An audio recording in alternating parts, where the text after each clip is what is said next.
Halo Sobat Santuy, gimana nih kabarnya? Semoga sobat-sobat semua dalam kondisi yang sehat dan semoga rezekinya semakin diperlancar. Nah, untuk menemani para kaum rebaners dimanapun kalian berada, Mimin akan melanjutkan review film animasi yang berjudul Mekamato, episode ke-5 dan ke-6. Oke sob, tanpa banyak basa-basi, sebelum nonton, cari posisi paling enak, siapkan cemilan, longgarkan celana dalam, dan langsung saja gas oi!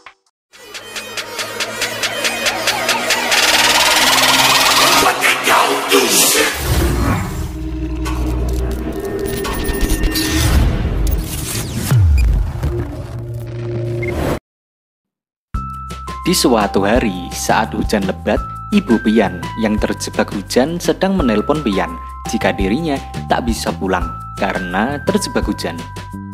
Ibunya mengingatkan agar Pian tak membuat kekacauan.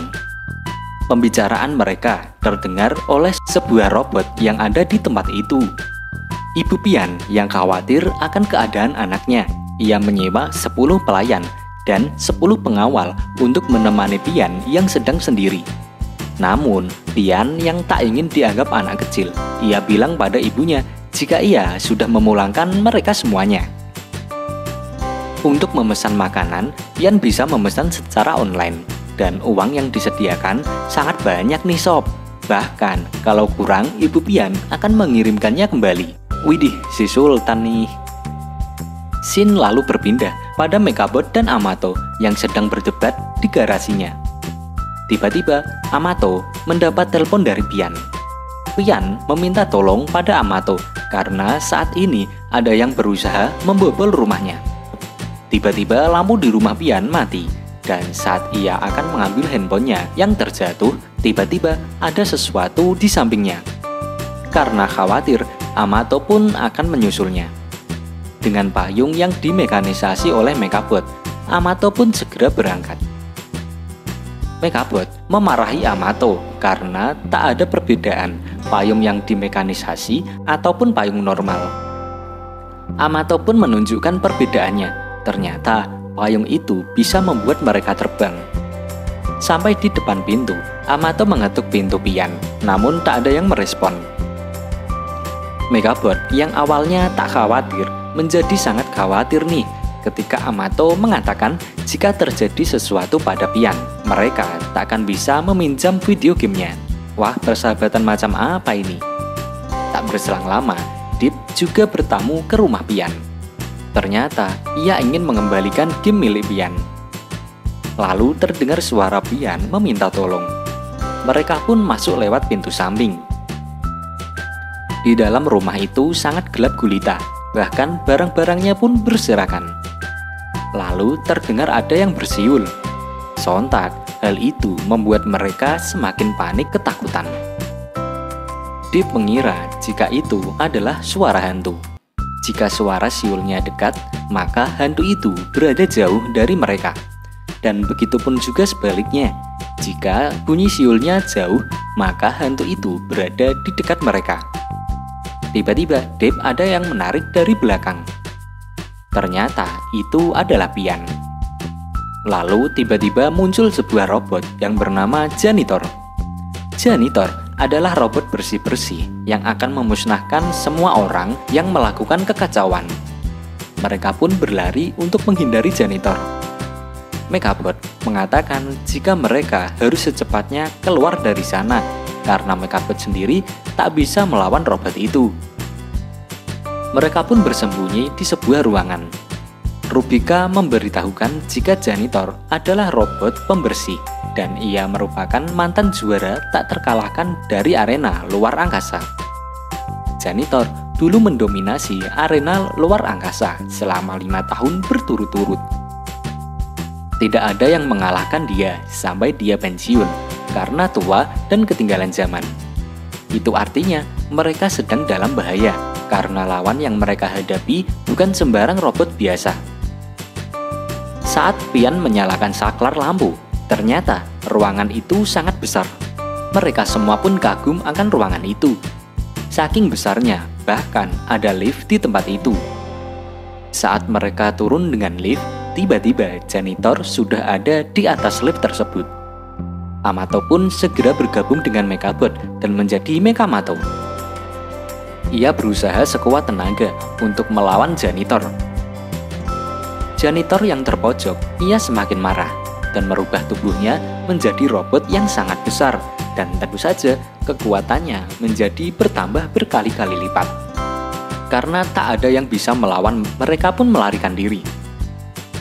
Janitor membuat lantainya menjadi licin. Karena mereka masih bisa kabur, Janitor mengeluarkan senjatanya dan berusaha menyedot mereka. Mereka yang lolos sampailah di dapur rumah Pian. Lagi-lagi mereka sangat kagum nih melihat dapur itu yang malah mirip dengan restoran. Kemudian muncul Janitor di sana. Mechabot memiliki ide dengan membuat ruangan itu semakin kotor. Dengan itu Janitor akan sibuk merapikan kekacauan itu. Mereka lalu pergi ke kamar mandi. Dan untuk kesekian kalinya, mereka sangat terpukau oleh kamar mandi itu. Apalagi ada kolam renang di dalamnya. Namun Pian mengatakan jika itu bukan kolam renang. Kolam itu hanya untuk mencuci kaki saja. Lalu mereka pun menuju kolam renang yang sesungguhnya. Setelah sampai, mereka kembali terheran nih akan besarnya ruangan kolam renang itu. Bahkan ada peralatan gym di tepi kolam renang itu. Janitor pun berhasil menemukan mereka. Mechamato berusaha melawan robot itu, namun jelas saja ia tetap kalah dengan robot yang terkenal sangat kuat itu. Deep mengatakan jika Amato tidak cukup kuat melawan Janitor, yang ia butuhkan adalah latihan. Lalu Amato merancang sebuah desain dengan alat gym itu. Ia menyuruh Mechabot untuk memekanisasinya. Dengan demikian, kini Mechamato berhasil mengimbangi Janitor. Bahkan ia berhasil memukul Janitor. Lalu Janitor mengeluarkan senjatanya dan mulai menyerang Mechamato.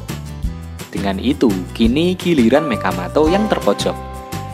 Saat Janitor akan menyemprotkan cairan panas, Mechamato segera mengambil sebuah barbel. Barbel itu lalu dilemparkan ke Janitor.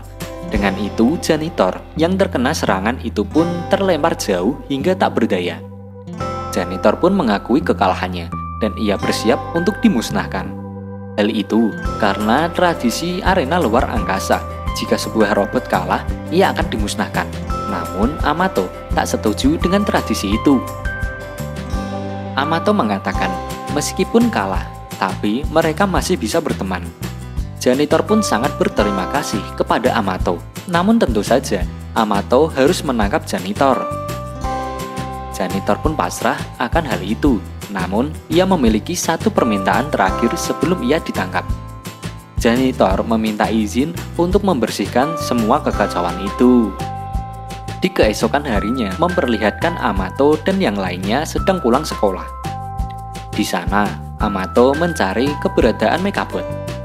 Ternyata, Mechabot sedang mengobrol dengan Bula dan Billy. Amato marah nih, karena Mechabot berteman dengan orang jahat. Bula dan Billy sering sekali membuli teman-temannya, dan mereka adalah orang-orang yang sering membuat onar. Pian bertanya saran macam apa yang diberikan Mechabot kepada mereka. Karena Mechabot tak mau mengaku, Amato pun memencet tombol mode kebenaran pada mechanizernya yang membuat Mechabot berkata jujur.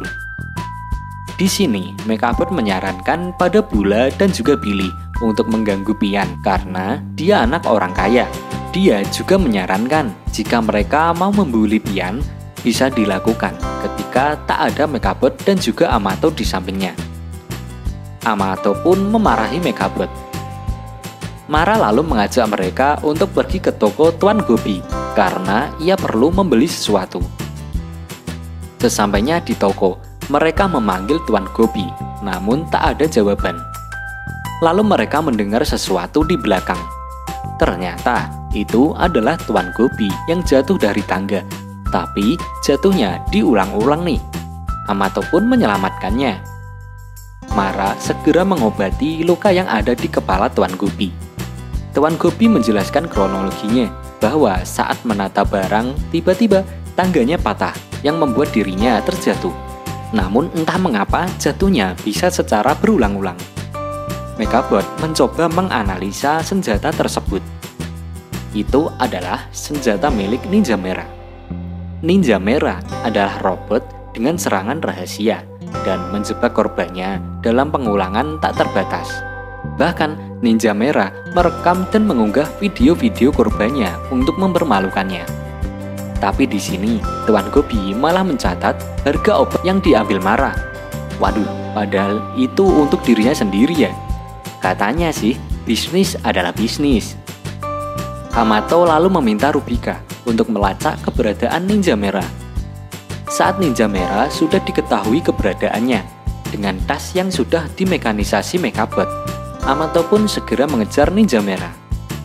Namun Hamato kehilangan jejak. Dengan bantuan mekanisernya, Hamato berhasil menemukan Ninja Merah dan mereka pun bertarung.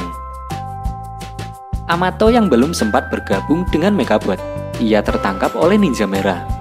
Untung saja sebelum dirinya jatuh, Hamato sudah berhasil berubah menjadi Megamato. Namun sayangnya, Ninja Merah berhasil menjebak Megamato dalam permainannya. Ia pun jatuh secara berulang-ulang. Bahkan, itu terjadi sampai sore hari. Pian dan Mara berhasil menemukannya. Ia pun segera menolong Hamato. Saat Hamato mendeteksi Ninja Merah, hal itu tak berhasil karena berada di luar jangkauan. Rubika mengatakan jika untuk melacak Ninja Merah, Hamato harus berada di lokasi dekat dengan Ninja Merah berada. Semakin banyak video yang Ninja Merah unggah, itu artinya semakin banyak korban dari kelakuan Ninja Merah. Mara mengatakan jika mereka tak segera menangkap Ninja Merah, pasti ada banyak sekali korban-korbannya. Scene berpindah pada Deep yang sedang membaca komik di taman. Tiba-tiba muncul Bula dan Billy. Bula mengambil paksa komik milik Deep. Bula menyarankan daripada Deep membaca komik, lebih baik dia belajar karena prestasi akademiknya yang semakin menurun. Lalu Billy melancarkan aksinya. Ia membuat Deep terbang dan jatuh tepat di lumpur.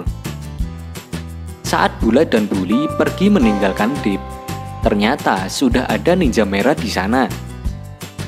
Ia segera melancarkan aksinya dengan membuat Deep jatuh secara berulang-ulang. Saat Bula dan Billy jatuh terpeleset, Ninja Merah juga segera membuat mereka jatuh berulang-ulang. Di garasi, Hamato dan yang lainnya merapatkan sebuah cara untuk melacak Ninja Merah. Mara melacak semua tempat yang digunakan Ninja Merah beraksi, dan ia mencatat itu semua di sebuah papan tulis. Ia juga mencatat setiap video yang diunggah oleh Ninja Merah.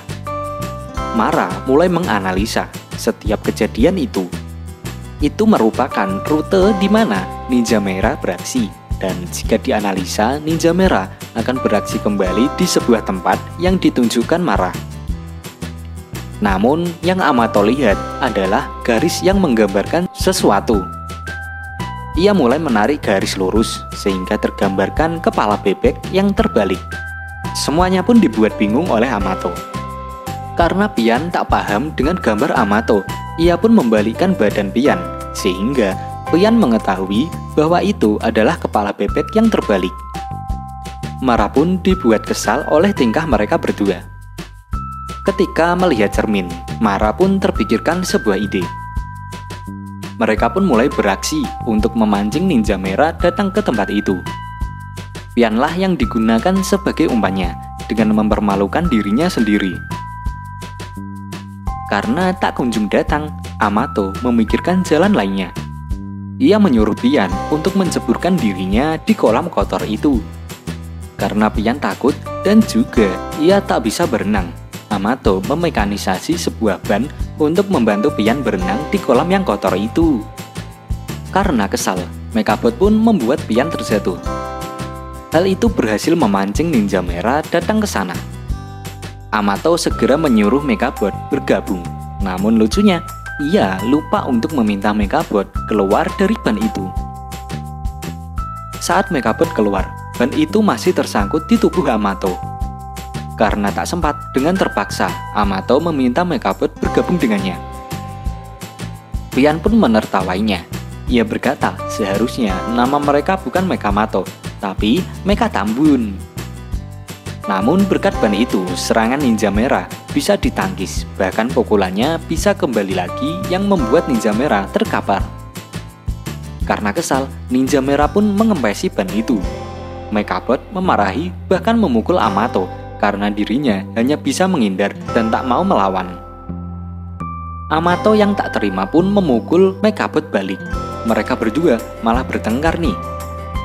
Ninja merah yang melihat itu, ia pun segera memanfaatkan momen itu dengan membuat mereka berdua saling bertengkar secara berulang-ulang. Namun di sini ternyata itu hanyalah taktik mereka. Mara segera melempar cermin kepada Mekamato dan segera memekanisasi cermin itu. Akhirnya, serangan dari ninja merah memantul dikarenakan terkena cermin. Dan serangan itu kembali mengenai ninja merah sendiri yang membuatnya bergerak secara berulang-ulang. Amato segera menangkap ninja merah dan memasukkannya ke penjara di mechanizernya.